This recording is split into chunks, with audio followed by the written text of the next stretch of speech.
আজকের পুরোনো দিনটাকে বিদায় জানাচ্ছি একটা নতুন দিনের প্রত্যাশায়। আমার ভিডিওটা যার সামনে পড়ুক, যেই দেখেন না কেন, যে ধর্মের হন না কেন, সেইখান থেকে আমার জন্য একটু মন থেকে দোয়া করবেন। যেন উপরআল্লাহ আমার জীবনের সমস্যাগুলো খুব তাড়াতাড়ি সমাধান করে দেয় এবং একটা সুন্দর দিনের, সোনালী দিনের আলো দেখায়। আমি একজন ইসলাম ধর্মের অনুসারী। তারপরেও আমি প্রতিটা ধর্মকে অনেক শ্রদ্ধা ও সম্মান করি। কারণ এটা আমার ধর্মে আছে। ধর্ম, বর্ণ নির্বিশেষে মানুষই কিন্তু আসল সত্য। মানে আমরা মানুষ, যে মানুষের পাশে দাঁড়াবো এটাই কিন্তু আসল বিষয়। তো আসলে আমাদের জাত, বর্ণ, ধর্ম এটা কিন্তু কোনো বিষয় না। তো আমি গ্রামের কিন্তু অতি সাধারণ একজন গৃহিণী। আর অতি সাধারণ আমার জীবনযাপন, রান্নাবান্না। তো সেটাই কিন্তু আপনাদের সাথে শেয়ার করব। তো প্রথমে দেখতে পেলেন আমি কিন্তু মানে ভাতটা বসিয়ে, তো তারপরে আমার একটা মুরগি ছিল, সেটাকে খেতে দিলাম। মুরগি কিন্তু আমার অনেকগুলাই ছিল, কিন্তু দুর্ভাগ্যবশত সেগুলোকে আমি রাখতে পারলাম না। যাই হোক, যে কোনো কারণবশত। তো তারপরে কিন্তু আমি এই যে দুপুরে রান্না হবে সেই কারণে তরকারিগুলো কেটে নিতে আসছি।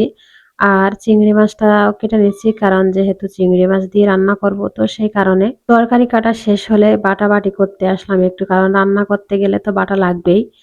তো সেই কারণে একটু বেটে নিচ্ছি। আর আমি এভাবেই কিন্তু রান্নার আগে সব কাজগুলো গুছিয়ে নেই। কেন জানি মনে হয় যে রান্না করতে গেলে বারবার উঠতে বসতে আমার খুব একটা রাগ হয়, মানে কার কার এমন হয় জানি না। তো যাই হোক, এইখানে কিন্তু ঢেঁড়সের আলু দিয়ে রান্না হবে, তাই আলুগুলো আমি আগে থেকে লবণ হলুদ মাখিয়ে একটু ভেজে নিচ্ছি। আলুগুলো যদি আপনারা একটু ভেজে নেন তাহলে কিন্তু তরকারিটা তাড়াতাড়ি হয়ে যাবে। কারণ ঢেঁড়স কিন্তু সিদ্ধ হতে এতটাও দেরি হয় না যতটা দেরি হয় আলু সিদ্ধ হতে।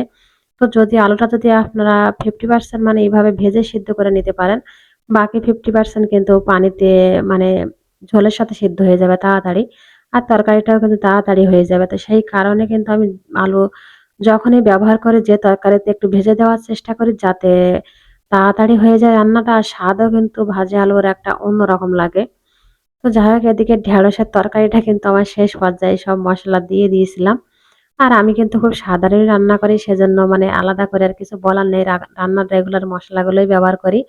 আর এখানে লাউ একটু কুচি করে নিয়েছিলাম চিংড়ি মাছ দিয়ে, এটাও একটু ভাজি মতো করে নিচ্ছি। কারণ এই লাউটুকু ছিল অল্পটুকু, ভাবছিলাম যে যদি এভাবে রেখে দেই নষ্ট হয়ে যাবে, তো ভাজি করে নেই তাহলে খাওয়া হয়ে যাবে। তো যাই হোক, রান্না শেষে কিন্তু ঘরের ভেতরে চলে আসলাম ঘরের বিছানাগুলো ঠিক করতে। আর এইগুলো তো মেয়েদের নিত্যদিনেরই কাজ। তো সেই কাজগুলো করছি আমি। আর জানালাটা একটু খুলে দিলাম, ঘরের ভেতরে যে গন্ধ থাকে সেগুলো একটু কেটে বেরিয়ে যাবে।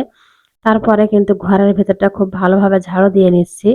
আর আমার এরা যেহেতু ছোট দুষ্টামি করে, সেজন্য ঘরের ভেতরে বেশি ময়লাটা হয়।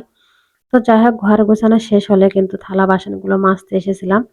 আর আমার কিন্তু বাসন বরাবরই একটু বেশি হয়। ছাই দিয়ে না মেজে কেন জানি খেতে পারি না। তো যাই হোক, আজকের ভিডিও পর্যন্ত। ভালো থাকবেন, সুস্থ থাকবেন। আল্লাহ হাফেজ।